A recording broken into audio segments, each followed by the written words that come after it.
सबको नमस्कार। मंच पर बैठे सभी गुरुओं को मेरा प्रणाम। अनिल सर बहुत बहुत नमस्कार, बहुत दिन बाद मुलाकात हुई। और पूरे ज्योतिष जगत में केवल मेरा भाई शास्त्री जी ऐसे जो संस्कृत में बोल सकते हैं कि संस्कृत तो मैंने 7th क्लास में भी नहीं पढ़ी थी जितनी आपने अभी बोल दी। सो वो क्वालिटी आप में ही है। Thank you so much Ajay ji, बहुत बहुत नमस्कार। नमस्ते सुरेश जी, नमस्कार। कैसे हैं आप राज जी?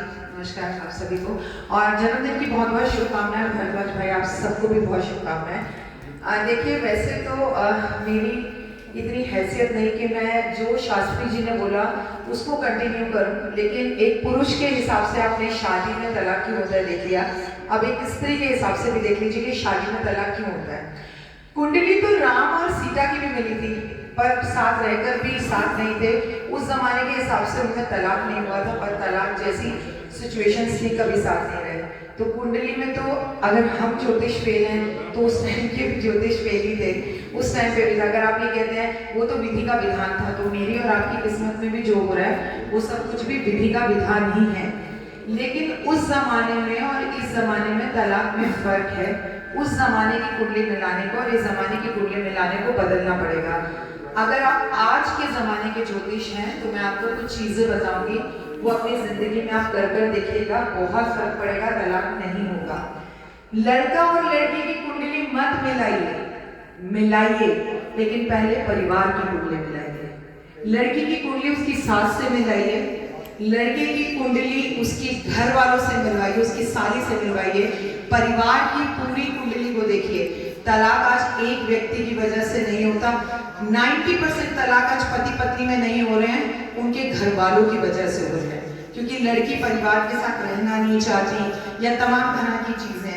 तो जब आप कुंडली को परिवार के साथ मिलाएंगे तो यकीन मानिए तलाक में बहुत फर्क पड़ेगा। अब क्या कुंडली मिलाने के बाद भी तलाक होता है तो इसमें सारा दोष कुंडली का है? नहीं। 90% लोग कुंडली तो मिलवाते हैं, लेकिन शादी कब करते हैं? तारा डूबने पर। शादी कब करते हैं? जब बैंक्वेट हॉल सस्ता मिलता है। शादी कब करते हैं? जब पंडित जी अवेलेबल होते हैं। शादी कब करते हैं? जब भाई के पास यूएससी की टिकट आने का टाइम होता है, भले ही शराब चल रहा है। हम तो ये बातें मानते ही नहीं। तो किस तिथि पर आप शादी कर रहे हैं कुंडली मिलाने के सिवा, ये भी तो मैटर करता है। अभी एक बहुत बड़े कथावाचक की शादी हुई है, लेकिन शुक्र तो अस्त है। जब हम कथावाचक होकर शुक्र अस्त में विवाह कर रहे हैं तो आप आम आदमी से क्या एक्सपेक्टेशन कर सकते हैं? आपको मालूम है घर मास शुरू हो रहा है, लेकिन इसके बावजूद भी शादियों की तिथियां पहले से रेडी हैं। ना ब्राह्मण रोकते, ना लोग रुकते, ना लोग मानते, और फिर कहते हैं तलाक। जिस दिन जिस तिथि पर आप एक गठबंधन में बंधने जा रहे हैं वो तिथि बहुत महत्व करती है। जैसे कि मैम ने कहा, अंकों की रहस्यमय दुनिया। हम जब पैदा होते हैं एक तारीख पर पैदा होते हैं और तिथि के हिसाब से हमारा श्राद्ध होता है, एक तिथि पर हमारी शादी होती है। बिल्कुल बहुत खूबसूरत बताया आपने। लेकिन हम ये क्यों भूल जाते हैं कि जिस दिन हम शादी कर रहे हैं उस दिन मंगलवार है, उस दिन शनिवार है, उस दिन क्या तिथि है? अमावस पर लोग शादी करते हैं, आपको यकीन नहीं होगा। और मैं पंडितों से बोलती, पंडित जी आपने मना क्यों नहीं किया? तो आगे से वो बोलते हैं जी, वो कहते हैं हम ये बातें नहीं मानते।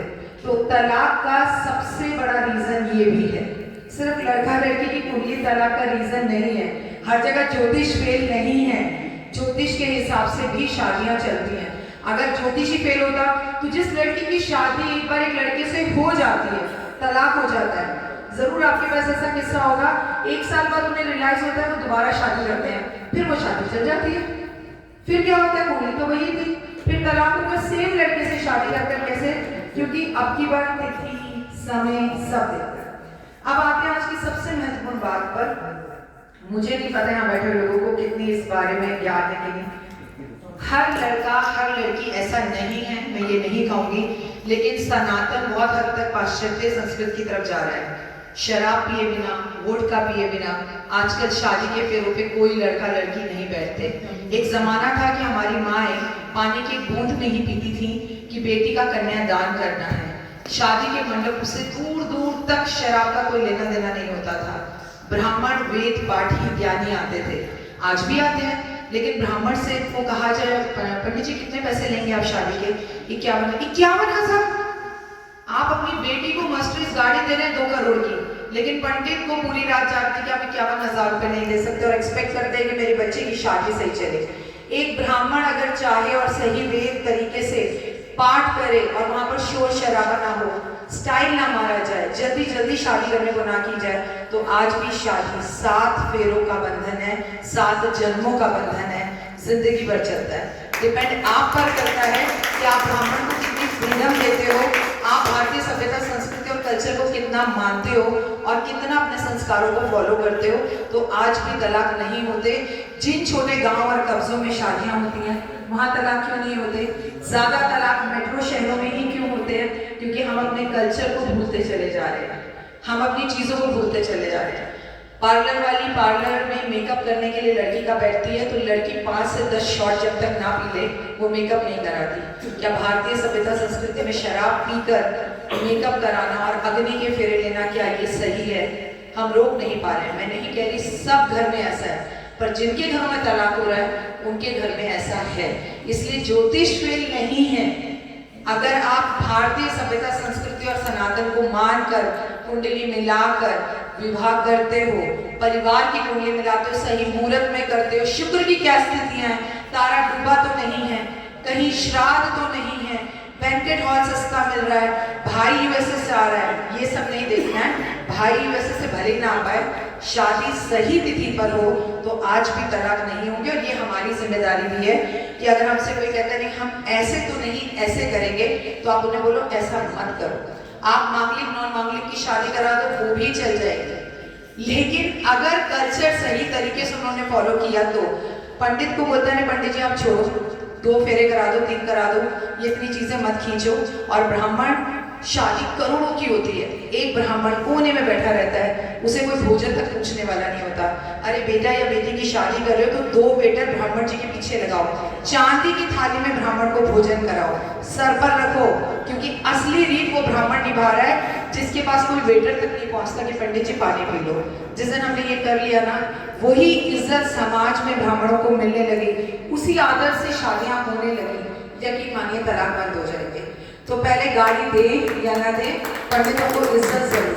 थैंक यू सो मच यहाँ बुलाने के लिए, आप सबका भला हो। और कुंडली मिले ना मिले, मैं मानती हूँ मन मिलना चाहिए। थैंक यू भाई, थैंक यू सो मच। और मैं अब महामंच से नीचे बैठूंगी, क्योंकि ऊपर बैठकर ऊपर जो बैठता है ना वो आंखों से आंखें मिलाकर सुनने वाले को सुन नहीं पाता। धन्यवाद आप सभी का। ये बात जरूर बोलिएगा, जो ब्राह्मण आपकी बेटी या बेटी की शादी करने आए, प्लीज उसको ऐसे रखें कि स्वयं भगवान विष्णु आए। संभव हो सके तो वो अपनी बीवी को भी लेकर आए और नव विवाहित जोड़े को पति पत्नी ऐसा आशीर्वाद दें कि 7 जन्मों तक उनका जो रिश्ता है विष्णु और लक्ष्मी और कैसा रहे, महादेव और मां पार्वती जैसा। हर हर महादेव, जय माता।